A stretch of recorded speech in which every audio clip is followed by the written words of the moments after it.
She was supposed to leave. The Uber was waiting, her jacket was already on, and I had kissed her cheek like a goodbye that meant nothing more than friendship. But she closed the door and didn't leave. The click of it was soft, but in that silence, it felt like thunder. I turned from the kitchen, wine glass in hand, and there she was, back against the wood, lips parted like she had something to say but hadn't found the courage yet. Her coat slipped down one shoulder, exposing the thin strap of her dress, and I swear, my heart stuttered. We had danced around this for years. Two best friends, each with someone else, each tangled in lives too complicated to unravel. She was my safe place, my person. But somewhere along the way, the lines began to blur. A gaze held too long, a hug that lingered, late-night texts that meant nothing on the surface but made it impossible to sleep. Tonight was just drinks. Just us. She had cried about her breakup. I had vented about the emptiness of my current relationship. We laughed. We poured another glass. We played that old R&B playlist that always made us nostalgic. I watched her sway in my living room, tipsy and barefoot, the candlelight flickering against her skin.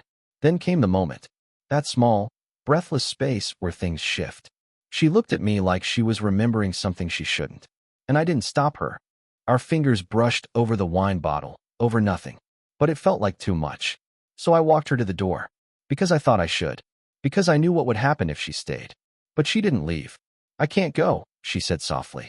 And the way she looked at me, it wasn't a request. It was a confession. Something in me broke open. And I stepped closer. She didn't flinch when I stepped closer. Her coat had slipped entirely off her shoulder now, and her skin looked impossibly soft in the amber light. I could smell her, that warm, familiar blend of vanilla and something darker, something unspoken. The scent that used to comfort me, now it pulled at something deeper. "I don't want to go home," she whispered. There it was again, the space between the words.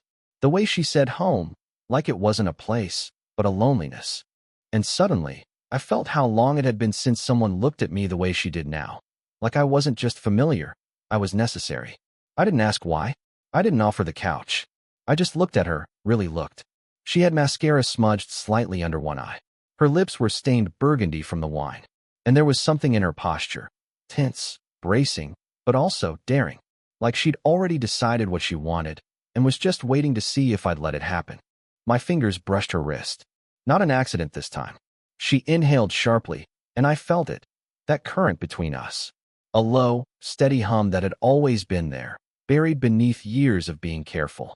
And now it was rising. "I shouldn't be here," she murmured.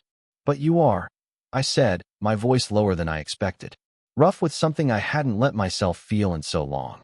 She didn't move away. Instead, her gaze dropped, and I knew resistance was no longer part of the story. She turned slightly, letting her coat fall to the floor without a sound.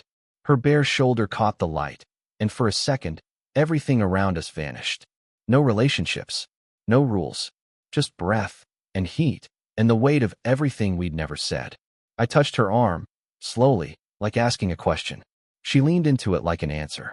And just as I was about to speak, to say something, anything, she stepped forward, closing the space between us in a breath. Her voice was quiet, but it landed like thunder. "Tell me to go, or don't." I should have told her to go. I should have stepped back, reached for the door, done something that felt safe or logical or respectful of the lines we had drawn 1,000 times. But I didn't. I just stood there, watching her watching me. There was something wild behind her eyes. Not reckless, but aching. Like she was tired of pretending she didn't want more. Like every moment we'd ever spent avoiding this had only made it stronger. I reached up, brushing a strand of hair from her cheek. My fingers lingered a second too long. She didn't blink. Neither of us spoke. And yet it felt louder than anything.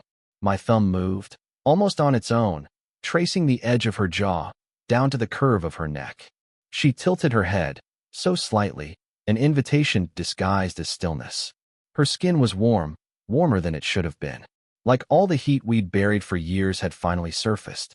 I leaned in, not to kiss her, not yet, just to feel her breath against my face. It was shallow, trembling, like mine. "I can't stop thinking about this," she whispered. There it was, the secret, spoken aloud, delicate and dangerous. And I didn't flinch, because the truth was, neither could I. She moved closer, our chests nearly touching now, and I felt her exhale when my hand slipped around her waist. I could feel the hesitation in her, the pulse of uncertainty. This wasn't casual. This wasn't curiosity.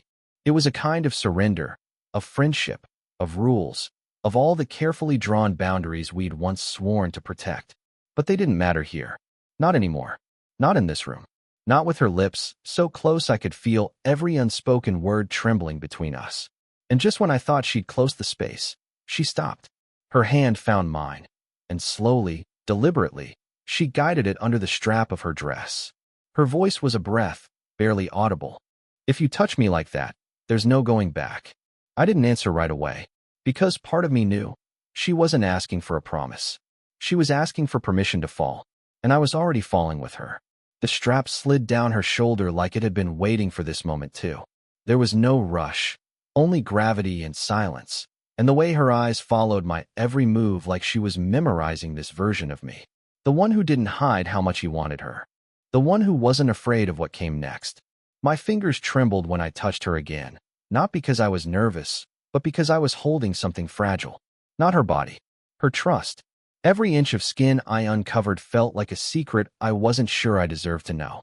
Her breath caught when my hand pressed lightly against her back. I felt the slight arch in her spine, the way her body answered mine before either of us had truly moved. And still, we hadn't kissed. It was almost unbearable, the way we hovered in this charged space between thought and action. I could feel her pulse beneath my fingertips, fast and desperate. Mine was no better. "Are you scared?" I asked quietly. She nodded, but her voice betrayed her courage. "A little, but not of you." That hit deeper than I expected. She trusted me, with this moment, this choice, this unraveling.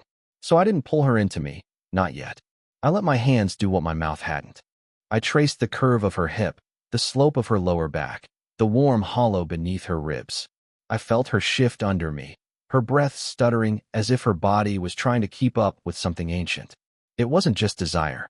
It was history. It was years of what if turning into this. Her fingers found the hem of my shirt, curling under it, hesitant but intentional. She didn't pull, just held, like she needed to feel something solid while the rest of her came undone. And then, the smallest sound escaped her. A low exhale, caught halfway between a sigh and something deeper. Something needful. Her forehead met my chest, and she stayed there, breathing, anchoring. I wrapped my arms around her, not to take, but to hold. We stood like that for what felt like forever. Two friends, two bodies, one impossible moment. And just when I thought it would stay suspended, she whispered, "I've wanted this since the first time you touched my hand," and pretended it meant nothing. Everything in me broke open. I remembered that moment, the first time our hands touched. It was a summer night, years ago. We were sitting on my rooftop, passing a bottle of wine, watching the city blur beneath us.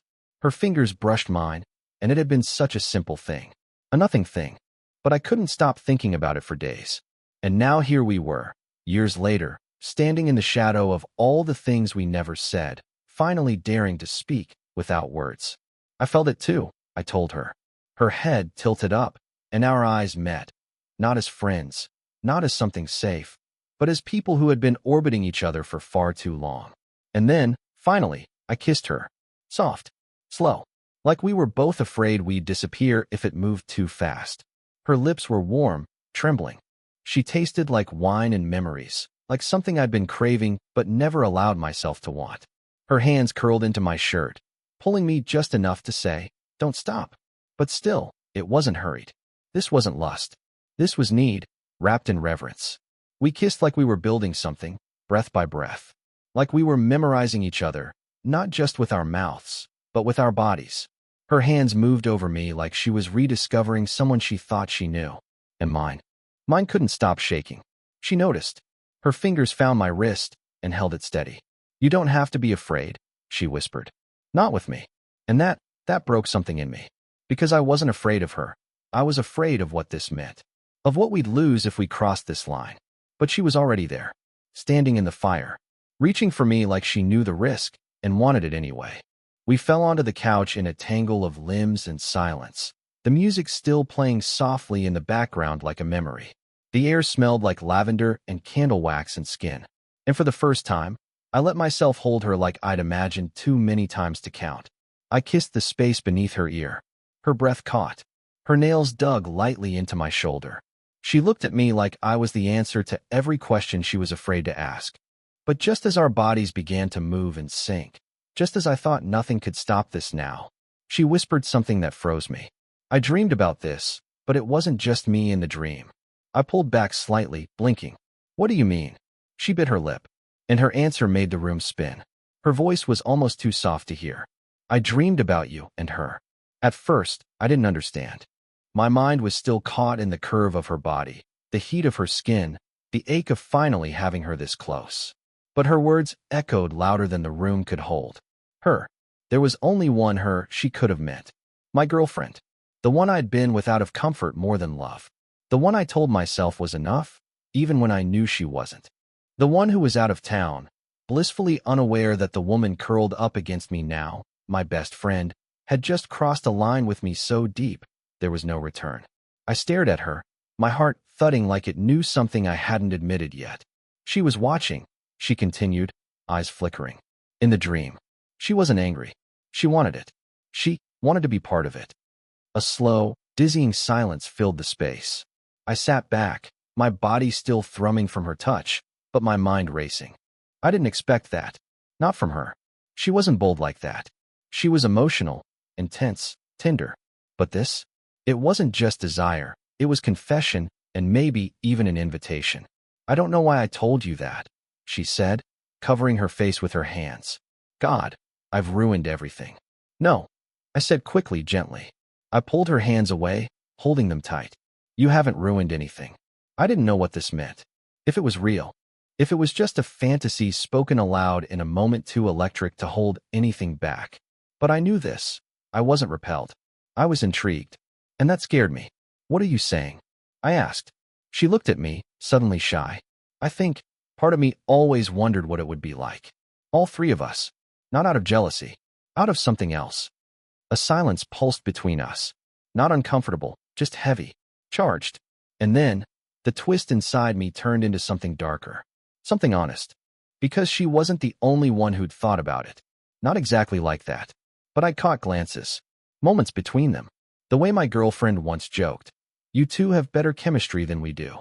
The way she'd looked at us. Not angry, but curious. It had all been there. Subtle. Hidden. And maybe this wasn't a betrayal. Maybe it was an uncovering. My best friend leaned forward, brushing her lips against mine again. This time slower. Deliberate. But I could feel it. The fantasy behind her touch. The third shadow in the room. And the question that hung unspoken between us. What happens when desire doesn't follow the rules? The air between us changed after that. Heavier. Wilder. Like we had unlatched something we couldn't put back. She was still in my arms, her body wrapped around mine like she belonged there. But now there was another presence in the room. Not physically, but in thought, in possibility. My girlfriend, the one I had loved once, or maybe just tried to, was now part of this story in a way I couldn't have imagined hours ago. And the most dangerous part? It didn't feel wrong. My best friend looked up at me, flushed, lips parted, breath unsteady. I didn't mean to say that, she whispered. I needed you to know where my mind went. How much I've wanted you. How deep it got. I touched her cheek, still trying to make sense of the storm inside me. It's not just you. She blinked. What? I've had thoughts too. Not the same, maybe, but close. I've felt the space between us, and I've filled it with every version of you I couldn't have. She exhaled, her shoulders softening. So what do we do now? I didn't have an answer. Not a clear one. But I knew what I felt. We stopped pretending, I said. About everything. Her eyes shimmered like she might cry, but she didn't. Instead, she kissed me. Not out of passion this time, but gratitude. It was soft. Steady. Real. And then, just as suddenly, she pulled away. I need to ask you something, she said, sitting up a little. Her voice trembled. If she were here, if she saw this, what would you want her to do? I swallowed hard. It wasn't a trick question. It wasn't about jealousy or revenge. It was deeper. A challenge to my honesty. To the kind of man I wanted to be. And the truth? The truth was ugly and beautiful at once. I'd want her to understand, I said slowly. I'd want her to see this and not look away. To see what's been buried between us all these years. To see how much of myself I've been hiding. And would you let her touch me? She asked, almost a whisper. If she reached for me instead of you? That image hit me like lightning. My breath caught. I don't know, I said honestly. But I haven't stopped thinking about it since you said it. She nodded, her lips trembling with a smile she was afraid to fully show. And then she said something that turned everything. She asked me once, she said, eyes searching mine, if I ever thought about kissing you. She laughed when she said it, but I saw something in her face. I think she knew. Maybe she even wanted it too. The room tilted. Every assumption I'd made about my relationship, about her, about us, suddenly felt less like betrayal and more like discovery. We were no longer just two people tangled in forbidden want. We were three shadows circling a fire neither of us could name. And as I pulled her into my lap, feeling her body melt into mine once more, one thought pulsed through me louder than the rest. What if this wasn't the end of something? What if this was the beginning? That night didn't end the way I expected. No explosion. No guilt-soaked silence. No scrambling to make sense of what we'd done. Instead, there was a kind of stillness, like we'd been holding our breath for years and finally exhaled together. She stayed in my arms, her fingers tracing slow circles across my chest, the kind of absent-minded touch that said, I'm here now, and I'm not hiding anymore. Outside, the city moved on without us. Lights flickered in distant windows. Cars whispered down the street. But inside that room, time folded.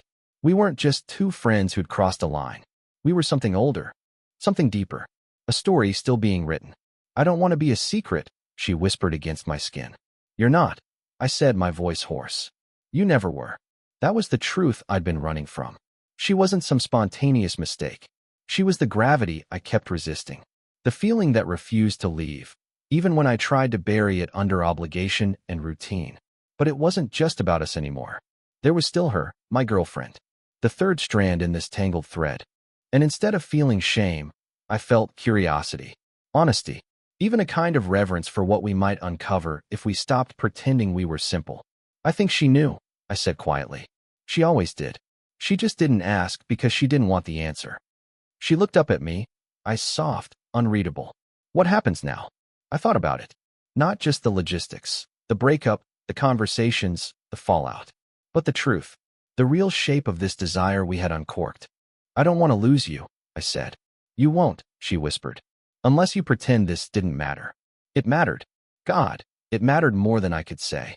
We didn't sleep that night. We lay in each other's arms, tracing memories, laughing at things we used to ignore. It wasn't about lust anymore. It was intimacy, familiarity, fire without destruction. And the next morning, when sunlight crept through the blinds and I saw her face in that soft golden glow, I realized something. We hadn't broken anything. We had just stopped lying. Maybe it would be messy. Maybe it would burn everything we knew to the ground. But at least it would be honest. And sometimes, the most forbidden things are the ones that set you free.